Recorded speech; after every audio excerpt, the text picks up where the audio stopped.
I wish I had those abs. Why you should let him call you baby. We'd flirted a few times before, but I honestly thought he wasn't interested. So much so that it took me a good 5 minutes to figure out that he wasn't just trying to keep me from crashing on the couch so that people wouldn't think the party was winding down. You like documentaries, right? He asked. Blinking off the drunken slumber that just missed saving me from the events to follow, I said, sure. Cool, I thought so. I'm watching one. Want to come watch it with me? In my room. Ooh, I exclaimed internally. Nearly everyone else had left by now. I had planned on making the bus to the sofa, but the prospect of a bed and cheap thrills lured me down the dingy hallway to his room. What's the documentary? I asked. It's British, he replied. It was The British Office. I mentally awarded him a few points for creativity while docking myself points for falling for it.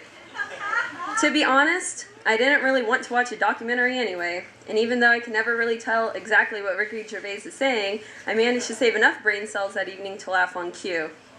Somewhere between the stupid comments we made while watching the show, we found ourselves making eye contact. I don't know why we were making eye contact. I don't really like making eye contact, especially not with someone for whom I feel no sincere emotions, but we did.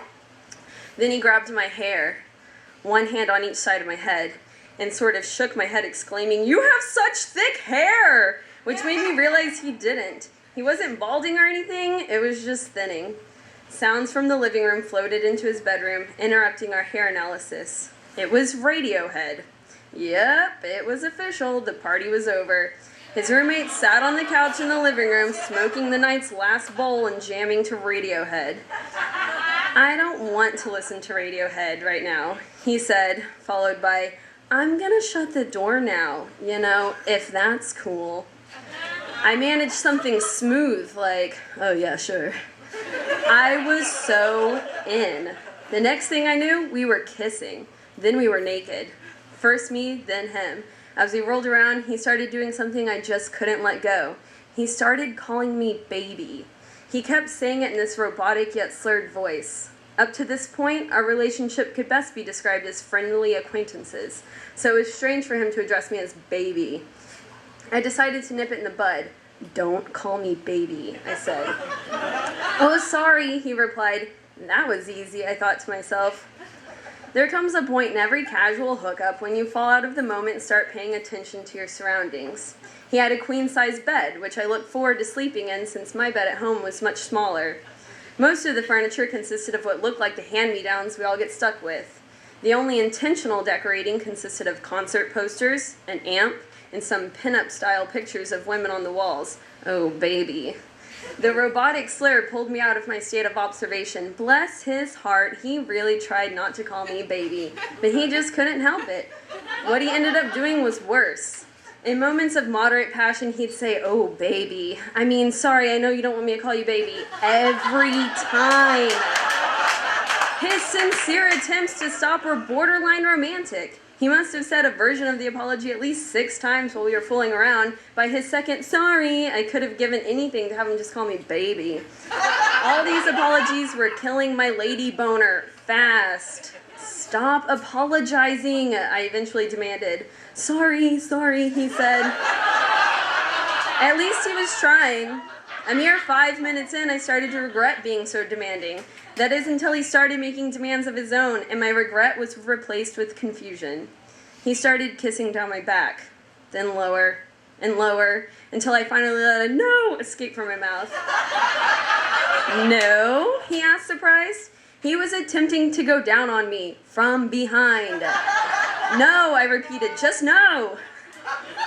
I'll admit, I've been out of the dating scene for a while, but have we seriously reached the point as a society where it's acceptable for a guy to go to Booty Town without even asking first? During the initial hookup, I thought the protocol was to at least test the waters with your hands, but here was my casual acquaintance diving in face first. Again, I would have given anything to have him just go back to calling me baby. Not wanting to jeopardize the whole evening over one rogue move, I let it go, unaware that the worst was yet to come. Eventually, I forgot what had happened and we went back to business. I wound up on top and we were rubbing against each other. Then he exclaimed, "Wait, not without a condom!" He wasn't even inside me or close to it. Everything was external at this point. I was a little bit surprised by his protest, seeing as how he had already tried to go downtown Lester Brown on me. I didn't think the type of guy who would make such a bold move would be so concerned with protection. The irony was lost on him. After a few more minutes of fooling around, I decided the best parts were behind us and I might as well get it over with. "Get a condom," I said. "Are you sure?" he tepidly asked. "You go face first for my asshole without so much as a warning, but you want to make sure I'm mentally prepared for missionary?" I guess that's a nice gesture. Maybe romance exists after all. To ease his worry, I said, "Man the fuck up and get a condom." Satisfied that I was ready, he obliged.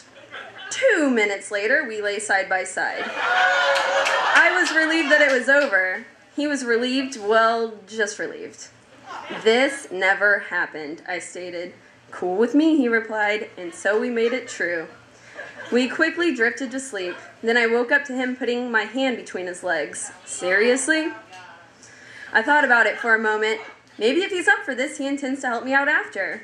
As I did what he requested, plotting how we'd transition into him returning the favor, he asked, "Can I come on your tits?" "What? Who the hell is this guy?"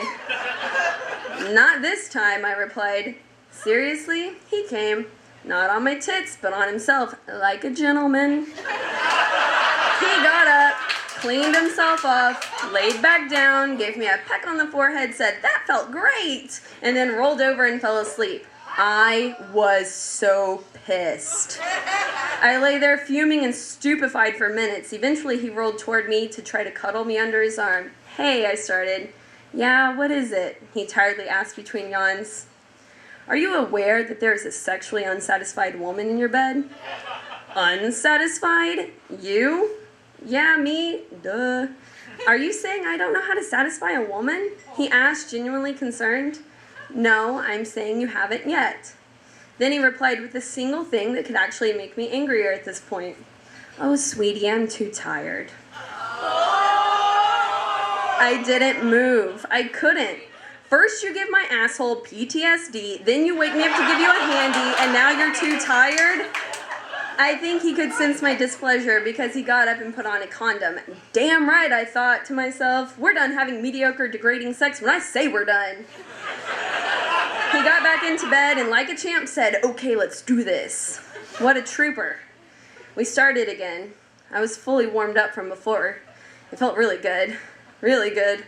So good, I was about to fuck balls. I'm almost there. And then just before I climaxed, he informed me that he needed to you-know-what on me, pulled out, took off the condom with one hand, and relieved himself on my stomach. Ugh. 3 times. 3 times he'd gotten off now, to my 0. Really? At this point, I wish we just kept watching the incoherent ramblings of Ricky Gervais, but no, this really happened. Not wanting to tarnish his reputation as a gentleman, he proceeded to clean off my stomach with his boxers.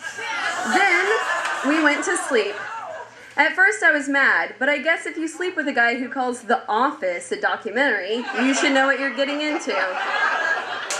Since that night, we've gone back to being friends-ish. There are only 2 facts that allow me to live with what happened. First, from what I know, he kept our promise and never told anyone. Second, he hasn't called me baby since.